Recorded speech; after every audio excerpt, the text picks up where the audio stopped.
A single-dad waiter saved a young woman in the rain. Days later, his daughter recognized her on TV. The city lay washed in winter rain. Heavy sheets poured from a dark sky, drumming against rooftops and glistening pavement. Streetlights flickered gold across puddles, making the sidewalks glow like wet glass. It was a night when most people rushed to shelter, hunched beneath umbrellas. Ben Carter, 36, stepped out the back door of the diner where he worked. His shift had run late, again. He tucked a white takeout box under one arm, flipped up the collar of his jacket, and opened his umbrella. The box held leftover mac and cheese, Sophie's favorite. As usual, he cut through the park. It was faster, quieter, even in the rain. His boots splashed softly through puddles as he walked. Then he heard it. A sharp clatter, metal on concrete, a short gasp. Ben slowed. Near the trees ahead, he saw a young woman crouched on the ground. One knee soaked in a puddle, she was frantically gathering her spilled belongings. Her purse lay open, coins scattered, a torn wallet, a cracked phone, one high heel broken, the other missing. Her hair was soaked and clung to her cheeks. Her coat's left strap was ripped. Her lip. Was that blood?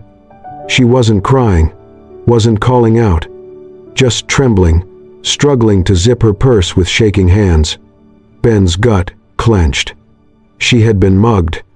He scanned the dark around them, but whoever had done it was long gone. She didn't look at him, didn't speak. Ben approached slowly. He didn't ask if she was okay, didn't push. He simply stepped beside her and tilted his umbrella over her head. She flinched slightly but didn't pull away. Then, without a word, he took off his jacket and gently placed it on her shoulders. From behind, careful, quiet. She turned. Her face was pale, eyes wide, mascara smudged but not running. Her expression was not panicked, just exhausted. Her voice when she finally spoke was low and hoarse. "Thank you." Ben crouched beside her. "Let me help." She shook her head quickly. "Please, no police, no ambulance." Their eyes met. Her fear was real, but so was something else, a kind of worn-down strength, a silence Ben recognized. "Okay," he said. "No questions." He helped her up.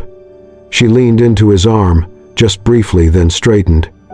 He gathered her scattered things and handed them over. "Come on," he said. "I know a place. It's warm. It's close." She hesitated, then followed. The diner's 24-hour lights glowed over faded booths and chipped tiles. He led her to a corner table and ordered 2 cups of ginger tea. While she waited, she sat motionless, gripping the cup when it came like it might disappear. Ben returned and sat down. She spoke softly. "I didn't think anyone would stop." He nodded. "Someone always should." She looked at him for a long second, then said, "Lila." "Ben." That was it. 15 minutes later, a sleek black car pulled up outside. She stood quickly. "That's my ride." She adjusted the coat, his coat, and looked back at him. Her voice was quieter this time. "I won't forget this."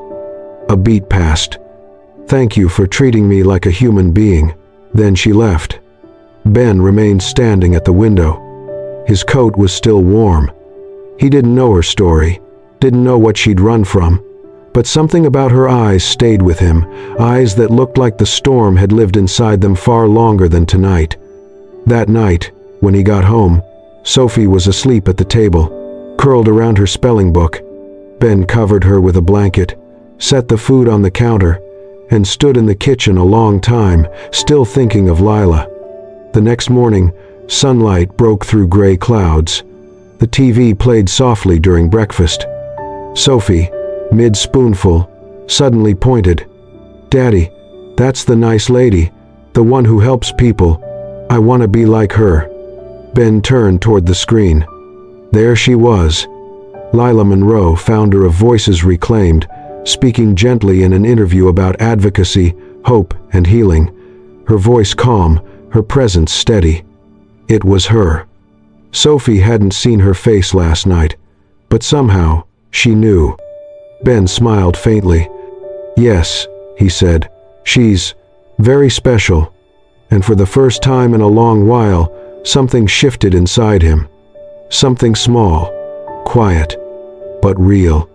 1 week later, the rain was just a memory. The sun filtered through the tall windows of the city's public library, painting golden lines across the old wooden floors. It was a quiet Saturday morning, Ben's favorite kind. He walked slowly beside his daughter Sophie, who gripped a colorful tote bag with a cartoon fox on it, ready to fill it with books. They visited the library most weekends. It was their little ritual: borrow stories, make up new ones, then stop by the food truck on the way home for hot cocoa and fries. Sophie skipped ahead to the children's section, her pigtails bouncing. She was already flipping through a picture book before Ben had even turned the corner. He smiled, then wandered deeper into the atrium to wait. That was when he noticed the table. It was set up near the reading area, folding chairs, stacks of donated books, and a small banner that read, "Legal Aid and Literacy Outreach for Women." Volunteers handed out flyers and chatted with visitors.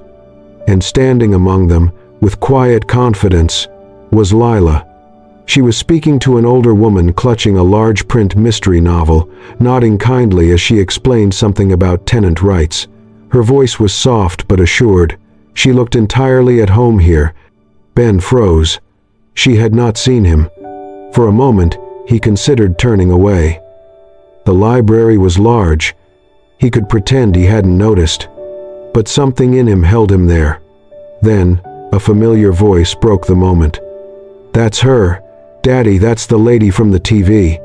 Sophie had returned, holding a stack of books, her voice ringing with recognition. Ben flinched. "Sophie." Lila looked up. Her smile faded slightly as her gaze landed on the girl, then on him. For a moment, she just stared. Recognition flickered. Then her lips parted. "You," she said softly. Ben gave a small, sheepish nod. "Hi." Lila tilted her head, smiling as she crouched to Sophie's height. "You saw me on TV." Sophie nodded proudly. "You help people. I want to help people too." Lila's smile deepened. "That's a wonderful thing to want." She stood, brushing damp hair from her face. "I almost didn't recognize you without the storm." Ben chuckled. "And you, without the broken umbrella and dramatic exit." The tension, slight but present, gave way to warmth. Later, when the event ended, Lila was helping pack up. She turned toward them again, hesitating only slightly. "We're grabbing coffee around the corner. Would you like to join?" Ben hesitated, but Sophie had already turned to him, eyes wide. "Please?" He smiled. "We'd love to." The coffee shop was cozy, the walls lined with mismatched paintings. The air smelled of cinnamon and roasted beans. Their group found a booth in the corner. One of the volunteers, a cheerful art student, offered to help Sophie make bookmarks out of recycled magazines and glitter glue. Ben and Lila sat side by side. 2 mugs steamed between them. "So," Lila said, hands wrapped around her drink. "No rain this time." Ben smiled. "No mysterious cars either." She laughed. "I owe you a better thank you than I gave that night." "You don't," Ben said gently. "I didn't do anything special." "You stopped," she replied. That meant something. They talked easily, about small things. Sophie's obsession with jungle animals, how Lila's favorite tea reminded her of her grandmother.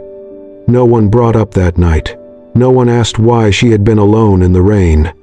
But their silences weren't empty. They held meaning, soft pauses filled with mutual understanding. When Sophie returned, waving a sparkly lion bookmark, Lila admired it like it belonged in a museum. Ben watched them both, heart full in a way it hadn't been in years. Maybe it was hope. Or maybe, just maybe, it was the start of something more. It happened again. Not planned, not arranged, just happened. Ben had just finished dropping off an order for a neighbor when he spotted a familiar figure by the side of the road. Lila was kneeling beside a young woman's bicycle, her coat open, hair whipped by the wind, fingers already reddening in the cold. The girl looked distressed, bike chain off, rear tire flat. Ben pulled over without thinking. "You again," he said, popping the trunk of his car. Lila looked up, surprised, and then laughed. "Do you follow distress signals, or is this fate?" He pulled out a hand pump and knelt beside her. "Let's call it consistent bad weather." They worked side by side, quick and quiet. The girl thanked them both with the kind of gratitude that comes from surprise. Once she was off, pedaling awkwardly down the sidewalk, Lila stood and exhaled, brushing her hair back. "Every time I meet you, I end up being helped," she said, half teasing. "It's becoming a pattern." Ben shrugged lightly. "It's not kindness, just a habit. I grew up watching who the world forgets to look out for." Lila turned, meeting his eyes. There was no pity in hers, just understanding. "I know what that's like," she said softly. They ended up walking together by the riverside trail nearby, both drawn to the quiet curve of the water and the hush that seemed to settle around it. The sky was turning gray again, the cold creeping in, but they did not hurry. Lila told him about her organization, how it had started from nothing, just a file folder and a broken printer in her mother's garage. Her mother, she explained, had lived through years of silent violence, never speaking of it until Lila was a teenager. "She finally left," Lila said, "but not before it carved years out of her. I guess I built the thing I wished she had." Ben listened quietly, his hands tucked into his coat pockets. When she finished, he nodded once. "I grew up in group homes," he said. "Mom dropped me off when I was 4. Never came back. It wasn't violent, just empty. I bounced around a lot, learned to keep my head down, stay out of the way." Lila didn't speak. He continued, voice even. "I wanted to be a chef once. Still do. But Sophie came along, and I needed a job that let me be home in time for bedtime stories. That made her smile. You chose her. Always." They walked a few more steps in silence. It was not awkward. It felt natural, the kind of pause that meant something was settling in. "No one's ever told me that before," Lila said after a while, "that they chose someone, not themselves." Ben looked out over the water. "Maybe because people who do don't usually talk about it." As they neared the end of the trail, Lila reached into her satchel and pulled out a small paper bag. "I brought this just in case I ran into you," she said, a little sheepish. "It's for Sophie." Ben opened it to find a set of coloring books, a fresh pack of crayons, and a small sticky note. "Tell your dad he's doing great." "She's special," Lila said. "Kids like her, they remind me why I do this, why I keep going." Ben looked at the bag, then at her. "You didn't have to." "I know," she cut in gently. "That's why I did." The cold nipped at their faces now, urging them to go, but neither made a move just yet. Lila finally smiled, took a step back. "See you around?" Ben nodded, slower this time. "I hope so." He watched her walk away, her steps light despite the wind. And as he stood there, holding the little bag in both hands, something stirred in his chest, not heavy, not overwhelming, just new, gentle. "I do not know if it is attraction," he thought. "But for the first time in years, I hope someone thinks about me after we part." The community center lights flickered dimly as the last of the volunteers packed up. Lila stepped out into the night, pulling her coat tighter around her. The chill in the air bit sharper than usual, and the lot behind the building felt too quiet, too still. She had just reached her car when 2 shadows moved in from the left. At first, she thought it might be someone asking for help, until she heard the voice. Well, look who's still playing hero," She turned.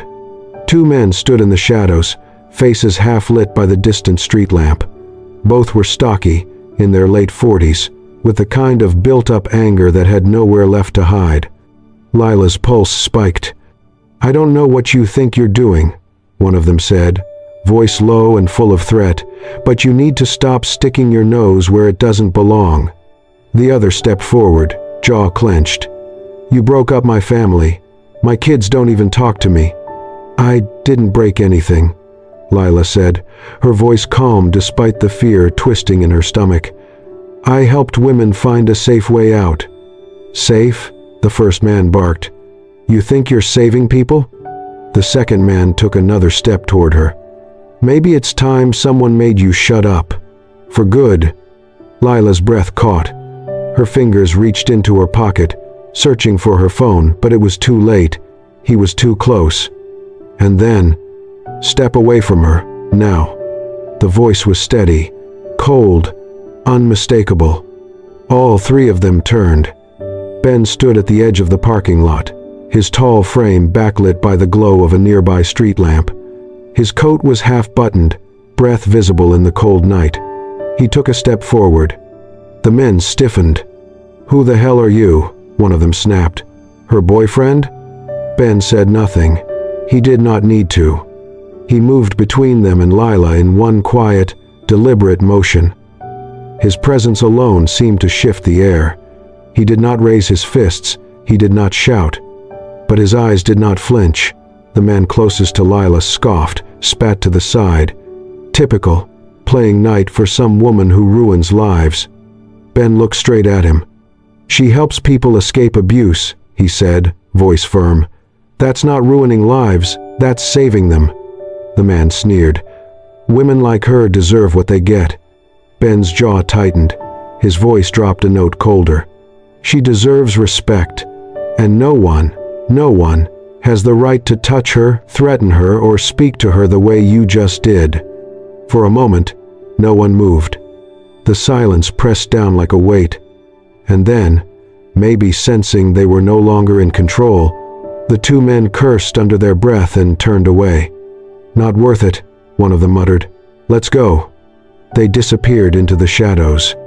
The moment they were gone, Lila let out a breath she had not realized she had been holding.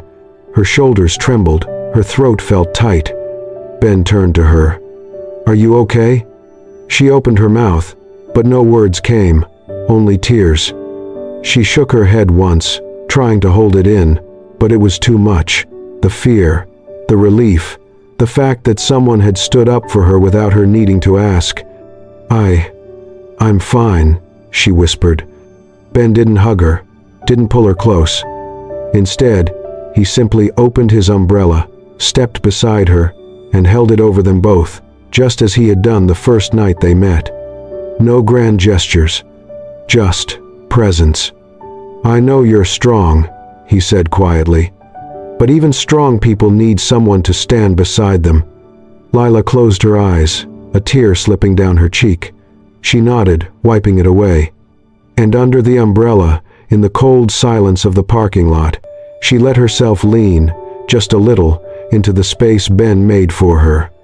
It was not romantic. Not yet. But it was safe. And it was enough. After the incident in the parking lot, Lila refused to call the police. Ben stood beside her, waiting, quiet, letting her decide. "I appreciate you being there," she said, her voice steady despite the weight in her shoulders. "But if I make this official, if I drag them into the system again, they'll take it out on their wives, and I cannot be the reason someone else gets hurt." Ben did not argue. He only nodded once. "Then from now on, you don't have to walk alone." He did not ask again. He did not insist. But starting that night, he was always there, outside the community center, near the curb, leaning against his car with a cup of tea in hand, just in case she had not eaten. He never called it picking her up, never said protecting. When she thanked him, he simply shrugged and said, "I was heading this way anyway." They did not talk about what almost happened. But it changed something. One evening, after dropping Lila off, Sophie had already gone to bed. After pizza, a dozen questions about space travel, and a lopsided drawing of a unicorn in a tutu, Ben poured Lila a cup of hot tea. She stayed. They sat at the kitchen table in his small apartment. The room was dim, cozy, the scent of chamomile hanging gently in the air. Outside, rain tapped on the window, soft and slow. They talked about nothing and everything. About how Lila liked instrumental music when she worked, how Ben used to dream of becoming a chef before realizing single parenthood changed the shape of dreams.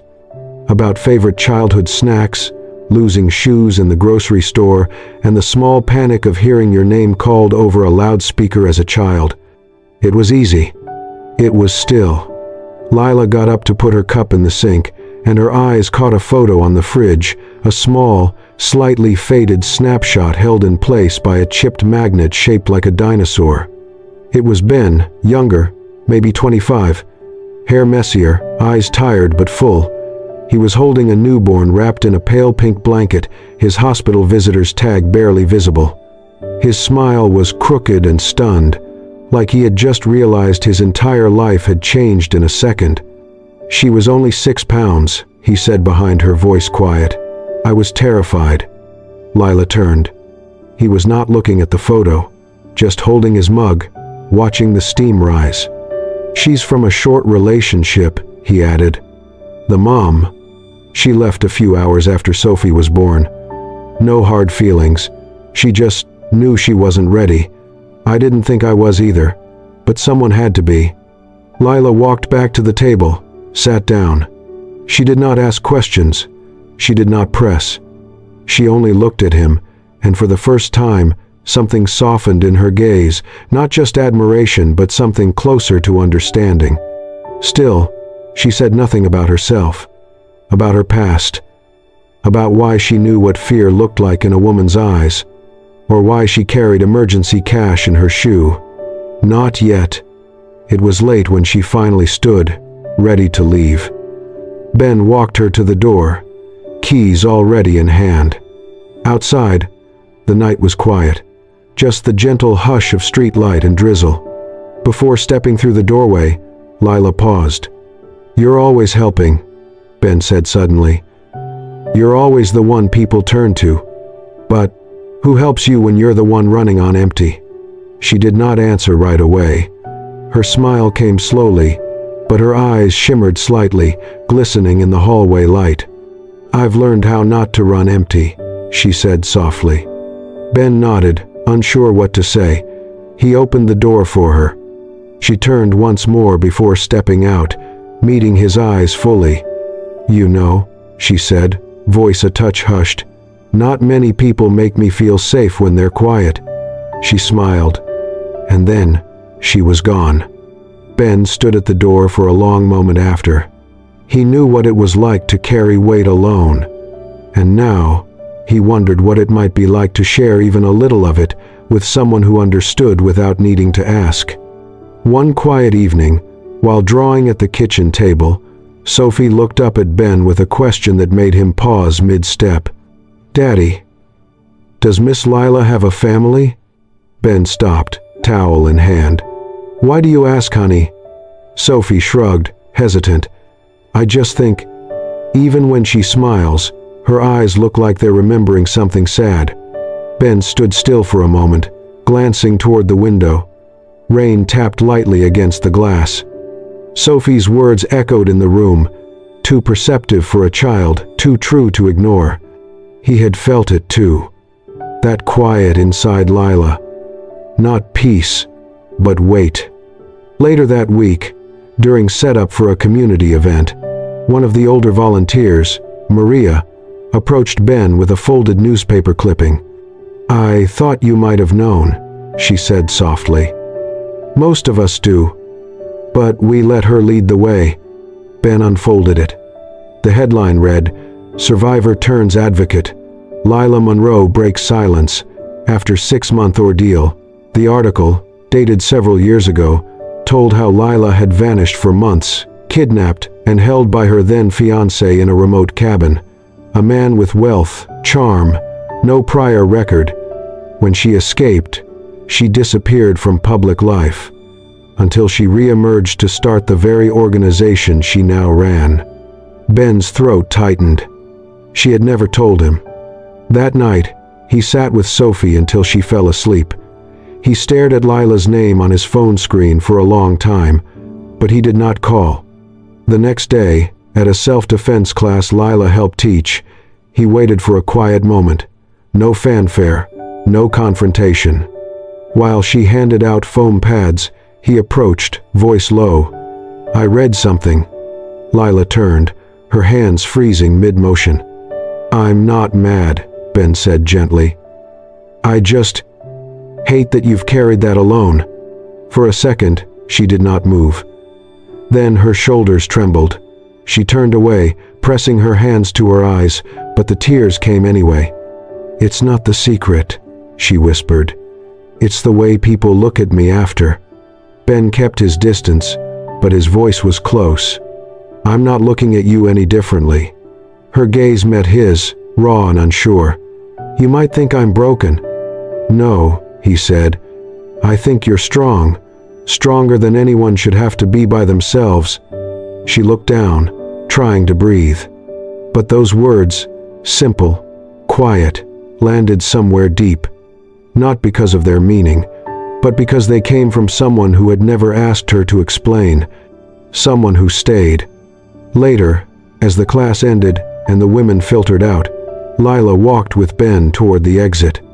Before they stepped outside, she stopped. "Can I tell you something?" He nodded. "I don't remember his face anymore," she said. "The man who hurt me. It's like fog. I can't hold on to it." Ben waited. "But I think," she added softly, "I'll always remember yours." Her voice cracked slightly. "You're the first person who made me want to believe again." She did not cry. Not this time. And Ben did not reach for her, did not speak in poetry.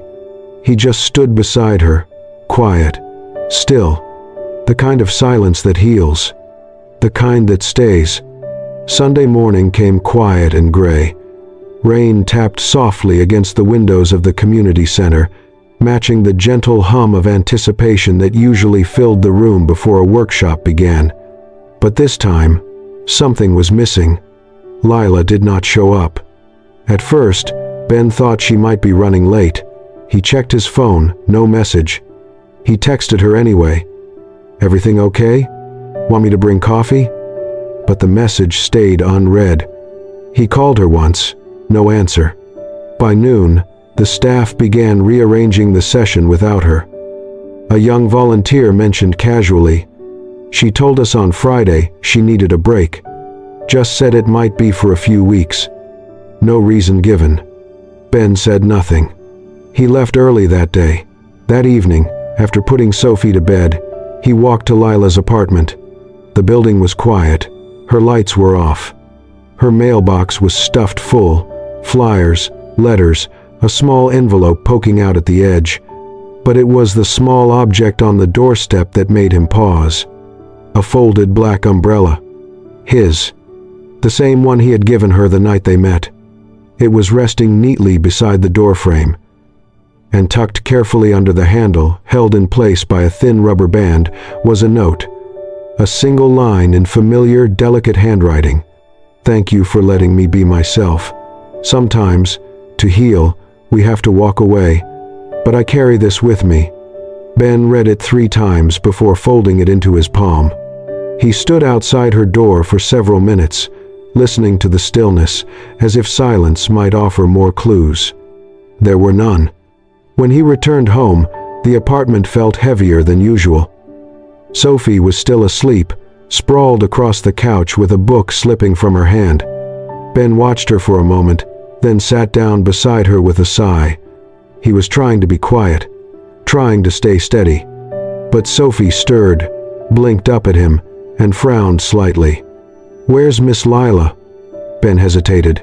"She's taking some time away." Sophie looked at him more closely now, noticing the tired eyes, the distant voice. Then, without saying anything, She climbed onto the couch and wrapped her arms around his neck. Her voice, small but sure, came next. "Daddy, do you think sometimes good people need to disappear for a while, just to remember how good they really are?" Ben closed his eyes, held her tighter. He did not answer. But he thought about the quiet sadness in Lila's smile, the strength behind her silence, the way she carried so much without asking anyone to hold even a part of it for her. And now, she was gone. A week passed. Then two. Ben kept moving through his days like clockwork. He went to work, picked Sophie up from school, helped with homework, folded laundry. But something essential felt missing, like a song just under his breath had gone quiet. Every time he passed by the park, he glanced toward the old path where they had first met. There was no storm now, no wind, no woman with tearless eyes and trembling hands. Just wet pavement and trees stripped bare for winter. At night, Ben sat by the kitchen table, the old umbrella resting by the door. He had not moved it. Somehow, it felt like a line of connection, something she had touched, something she had left behind without fully saying goodbye. He did not know where she had gone, or when she might return. But he knew this. What he missed was not just her laugh or her kindness. It was the way she made him feel seen without ever asking for anything in return. It was the quiet space they created, one not filled with expectations or fear, but understanding. He missed the version of himself that only existed when she was around. And in the silence of her absence, he realized something else. There are some people you do not meet by accident, and some spaces, once filled by them, never feel quite whole again. It was a quiet Thursday evening, the kind where the rain tapped lightly on the windows and the kitchen smelled of garlic and butter. Ben was stirring a pot of soup while Sophie set the table, humming softly to herself. Then, the doorbell rang. They exchanged a glance. Ben wiped his hands on a towel and walked to the door. When he opened it, no one was there. Just the low hum of the evening and the sound of distant traffic. At his feet sat a small brown package wrapped neatly with twine. No name, no return address. Ben brought it inside. Sophie leaned in with wide eyes as he untied the string. Inside, folded carefully, a soft linen handkerchief embroidered with a single word in blue thread, Hope. A small book titled Letters I Never Sent. The pages were filled with handwritten reflections and moments of pain turned into strength. And at the bottom, an ivory envelope. Inside the envelope, a formal invitation. Voices reclaimed, an evening of stories and survival. Saturday, 7 p.m., Community Cultural Center. Ben held the invitation for a long moment, then looked at Sophie. Her voice was small. "Do you think it's from her?" He did not need to answer. She already knew. The event hall was unlike any Ben had stepped into before. It glowed, not with spotlights, but with candlelight. White flowers lined the walls. Simple wooden chairs filled the space, all turned toward a small stage draped in soft gray fabric. Sophie gripped his hand, looking around in awe. "She made this feel like a story," she whispered. Ben nodded. "She is a story." Then, the room dimmed further, and Lila stepped onto the stage.